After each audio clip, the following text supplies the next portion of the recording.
Hello বন্ধুরা, আজ আমি যে মুভিটি এক্সপ্লেনেশন করব সেটার নাম দি অটোপসি অফ জেন্ডো। এটি একটি আমেরিকান মিস্ট্রি হরর মুভি। এই মুভিটি 2016 সালে রিলিজ হয়েছিল। মুভিটিতে একটি অজ্ঞাত ডেড বডি দেখানো হয়েছে, যেটা যেখানেই থাকে তার আশেপাশে সুপারন্যাচুরাল সমস্ত ঘটনা ঘটতেই থাকে আর মানুষ মরতেই থাকে, কিন্তু কেউ জানে না বডিটি কোথা থেকে এসেছে আর কার, আর কেনই বা মানুষগুলো সব মারা যায়। With that said, let's start the explanation. Movie শুরু হয় একটি বাড়ির ক্রাইম সিন দিয়ে, যেখানে পুলিশ কিছু ডেড বডি পায়। বডিগুলো ওই বাড়ির মেম্বার্সেরই ছিল। তাদেরকে খুব নৃশংসভাবে খুন করা হয়েছিল। বাড়ির বেসমেন্টে তারা একটি মেয়ের নেকেড ডেড বডি খুঁজে পায়, কিন্তু এই মেয়েটির বডিতে কোনো আঘাতের চিহ্ন ছিল না, আর এই মেয়েটি এই ফ্যামিলিরও কেউ ছিল না। মেয়েটির পরিচয় তারা পায় না। আমেরিকায় কোনো অজ্ঞাত মহিলা ডেড বডি পেলেই পুলিশ তাদের নাম রাখে জেন্ডো। পুলিশ বডিটিকে ফরেন্সিকে পোস্টমর্টম করার জন্য পাঠিয়ে দেয়।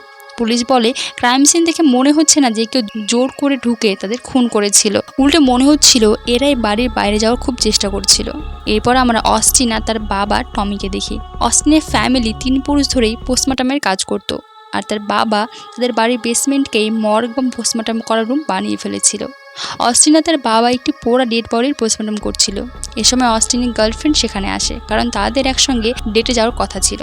এ সময় অস্টিনের গার্লফ্রেন্ড ডেড বডি দেখার জেদ করে। অস্টিন রাজি হয় না। সে বলে তার বাবা এসব বিষয়ে খুবই স্ট্রিক্ট, কিন্তু টমি বলে সে চাইলেই যে কোনো বডি দেখতে পারে।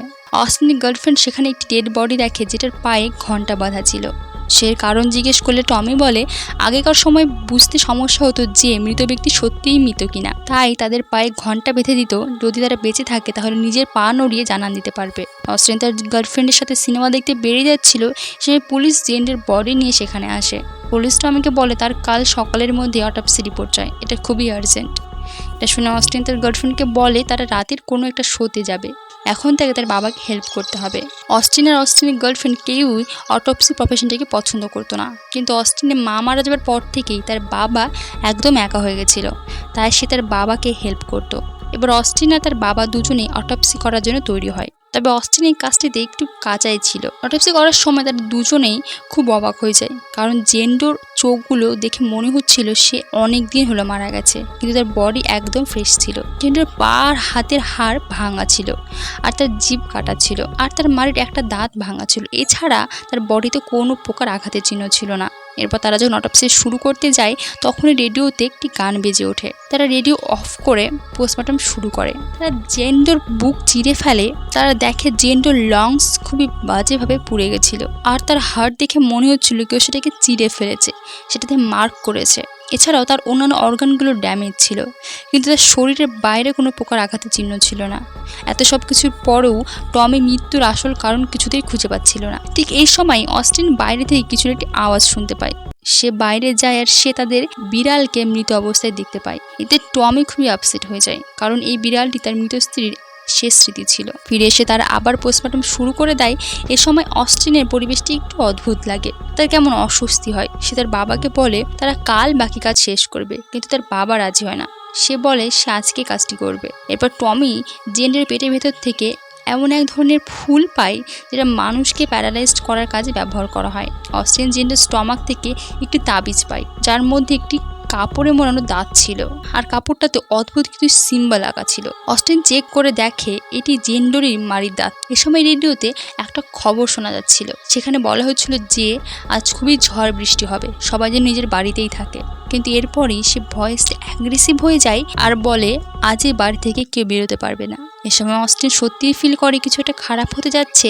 সে বলে তাদের এখান থেকে বেরিয়ে যাওয়া উচিত। টমি এবার জেন্ডোর চামড়ার লেয়ার ছিঁড়ে ফেলে, আর সে জেন্ডোর ভেতরের চামড়ায় কিছু অদ্ভুত প্রাচীন লেখা আর সিম্বল আঁকা দেখতে পায়। আর ঠিক এই সময় রুমের দরজা নিজে থেকে বন্ধ হয়ে যায়, শর্ট সার্কিট হয়ে পুরো মর্গ অন্ধকার হয়ে যায়। অস্টিন একটি টর্চ ব্যবহার করার সে দেখে সেখানের ডেড বডিগুলো সমস্ত কপাট খোলা, আর একটি ডেড বডিও সেখানে নেই। আর ঠিক এই সময় কিছু একটা টমিকে অ্যাটাক করে, আর টমির শরীরের ভেতরে আঘাতের চিহ্ন দেখা যায়। তারা সেখান থেকে বেরোনোর চেষ্টা করে, কিন্তু তারা দেখে জেনারেটরও বন্ধ আর লিফট চলছে না। আর ঝড় বৃষ্টি হবার কারণে বেসমেন্টের দরজার ওপর কিছু একটা পড়ে সেটা বন্ধ হয়ে গেছিল।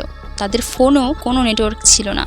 টমি তার অফিসের ল্যান্ডলাইনের মাধ্যমে পুলিশকে ফোন করার চেষ্টা করে, কিন্তু নেটওয়ার্ক খারাপ হওয়ার কারণে পুলিশ তার কোনো কথা শুনতে পায় না, আর একসময় তার ল্যান্ডলাইনও বন্ধ হয়ে যায়। এবার অস্টিন বুঝতে পারে জেন্ডোর কারণে এসব হচ্ছে। তার বডি কাটার পর থেকেই অদ্ভুত সব ঘটনাগুলো ঘটতে শুরু করেছে। হঠাৎ তাদের দরজায় কেউ জোরে জোরে ধাক্কা মারে।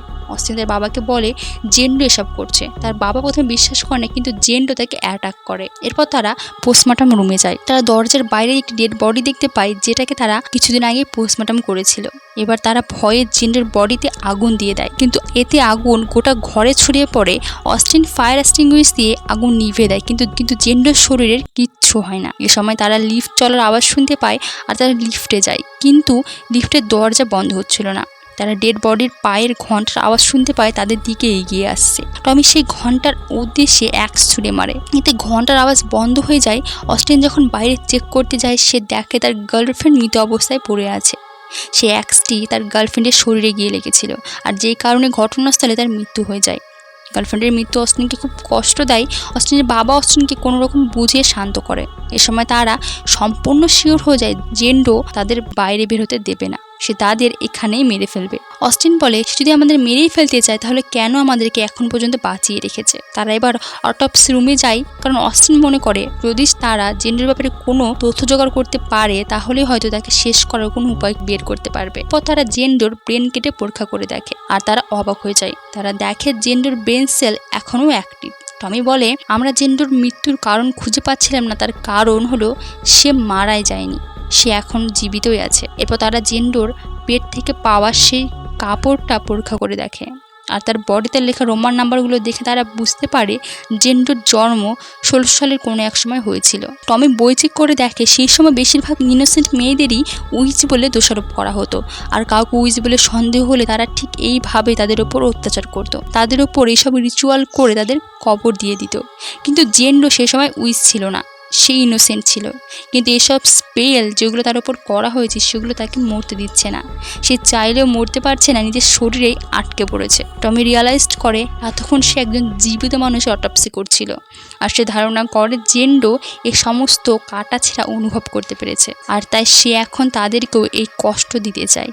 এ সময় তারা দেখে তাদের দরজা আটকে গেছে। অস্টিন অ্যাক্সি দরজাটা ভাঙার চেষ্টা করে। অস্টিনের বাবা অস্টিনকে বাঁচানোর জন্য জেন্ডোর কানের কাছে গিয়ে বলে, আমাদের ক্ষমা করে দাও, তুমি চাইলে আমার উপর বদলা নাও, আমার ছেলেকে এখান থেকে যেতে দাও। এটা বলতেই টমির হাত পায়ের হাড় ভেঙে যায়, আর তার শরীরের ইন্টারনাল পার্ট আঘাত পেতে শুরু করে, ঠিক জেন্ডোর মতোই। টমি এই কষ্ট সহ্য করতে পারে না, সে অস্টিনকে বলে তাকে মেরে ফেলতে। অস্টিন তার বাবার কষ্ট দেখতে পারে না, সে কাঁদতে কাঁদতে ছুরি দিয়ে তার বাবাকে স্ট্যাব করে মেরে ফেলে। অস্টিনের বাবা যেই মারা যায়, জেন্ডোর বডি নিজে থেকে ঠিক হয়ে যায়, আর তার চোখগুলো পরিষ্কার হয়ে যায়, আর ঠিক এরপর এসব স্বাভাবিক হয়ে যায়। অস্টিন বাইরে যাওয়ার জন্য সেখান থেকে বের হয়, আর সে বাইরে পুলিশের আওয়াজ শুনতে পায়। সে অ্যাটিকের দরজা খোলার চেষ্টা করে, আর বাইরের আওয়াজটা হঠাৎ বদলে তার বাবার আওয়াজ হয়ে যায়, আর সেখানে আবার অন্ধকার হয়ে যায়। অস্টিন পেছনে ঘুরে আর তার বাবাকে দেখে ভয় পেয়ে সেখান থেকে পড়ে যায়, আর সে তৎক্ষণাৎ মারা যায়। টমি তার ছেলেকে বাঁচানোর জন্য জেন্ডোর সাথে যে ডিলটা করেছিল